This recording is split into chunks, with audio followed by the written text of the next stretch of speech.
This is the largest upgrade in iPad I have ever purchased. Maybe because I've never purchased an iPad before, but I still want to tell you some reasons why I really like this new toy and how I use it as a motion designer, photographer, freelancer thing. Let's talk about some iPad things.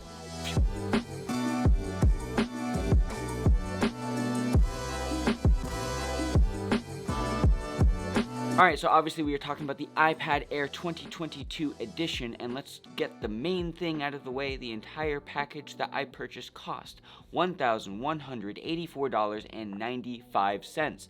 That might change if you add or subtract anything, or taxes or whatever.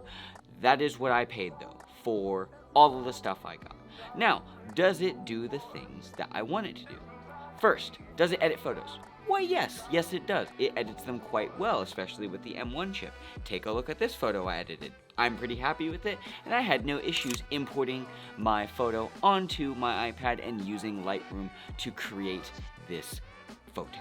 So, does the photo thing. Awesome. 10 out of 10. Good job, iPad.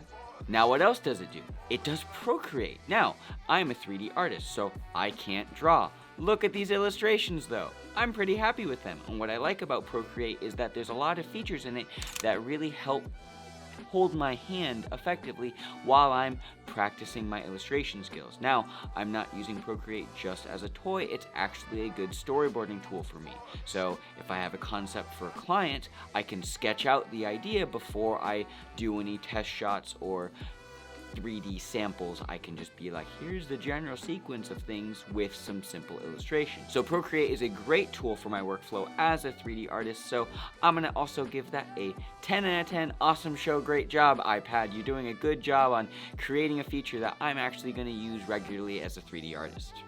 Another big thing I really love about the iPad Air is the ability to mirror my camera.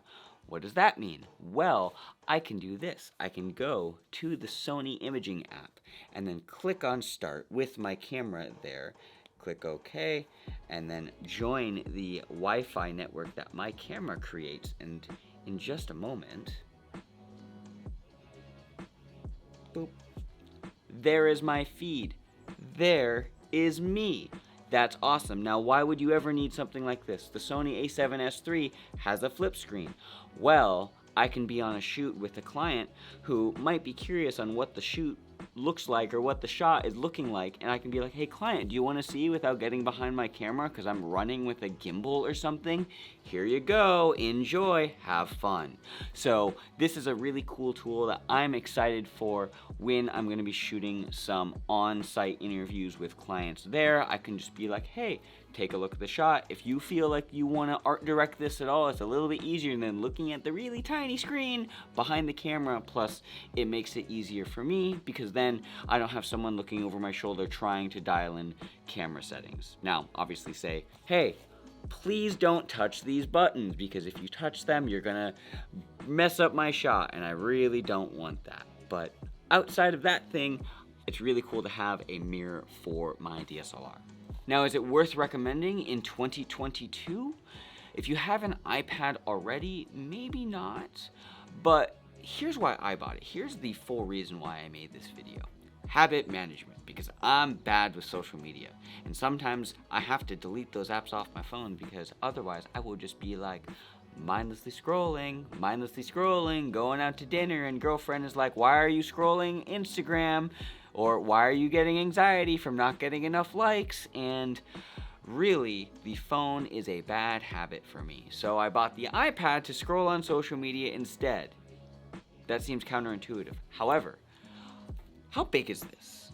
This is very, very large. Can I fit this into my pocket? No. I mean, I guess I could like fit it under my shirt, maybe, but that's severely inconvenient. Now, on top of that, when it comes to the iPad Air that I have set up with the keyboard and whatnot, if I were to just mindlessly try and navigate to social media, I first have to unlatch the latch, take out the pen so it doesn't fall. I mean, it is magnetic, but then I have to open the book, then put in my passcode, then scroll over to the social media app and do the scroll. So there's more steps involved. It's like, okay, now you have this iPad that you're just gonna scroll on anyways. Why did you get it? Well, there's one final kicker here. We are content creators. I'm assuming if you're watching this, you either like making content to some degree or work on making content for an agency as a designer or something of that sort. So we kind of have to post to social media. Now, when it comes to posting on your phone, you can very easily do that. You can also use the web app, but my goal, like I said, is habit management and being able to be on top of when I am scrolling, when I am not scrolling, and being very deliberate on where I allocate my attention. So where does the iPad come in? Well, first off, it has a nice keyboard which I can type captions for my videos and my photos when I post to Instagram, but also I leave it on the other side of the room when I'm working, so I'm not gonna scroll, and when I'm done making a piece of content for my personal stuff, my social media, my Instagram account, my TikTok account, I can grab the iPad, pull it off of Dropbox, and post it directly from the iPad because I just don't like the web app and I don't want to build that connection of using the desktop app and social media at the same time, because then I might end up scrolling and I don't want to do that. So I'm going to wrap up the video here with the final question. Do I recommend the iPad Air in 2022? If you don't have an iPad and you have some surplus income and you're a 3D artist, sure, why not?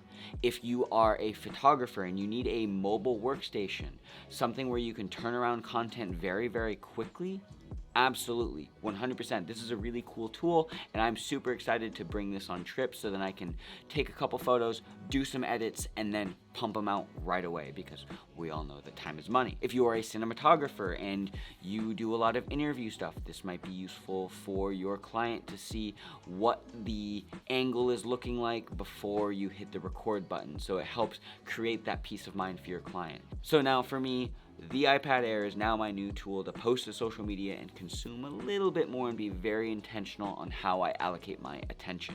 Plus, also, let's be real, drawing on Procreate is really, really fun because I don't feel limited by my poor handwriting or poor hand dexterity skills. Procreate is really, really cool, so we'll talk about that another time. Anyways, I hope you enjoyed this review of the iPad Air and potentially learned something, and if you did, let me know in the comment section down below, or if you have questions, comments, concerns, whatever else, comment section is down there for that as well. Hit me up on Instagram at JohnJagsney, and I will leave you with this. Eat 1 gram of protein per pound of body weight and you'll make some gains. Goodbye, my friends. Bye.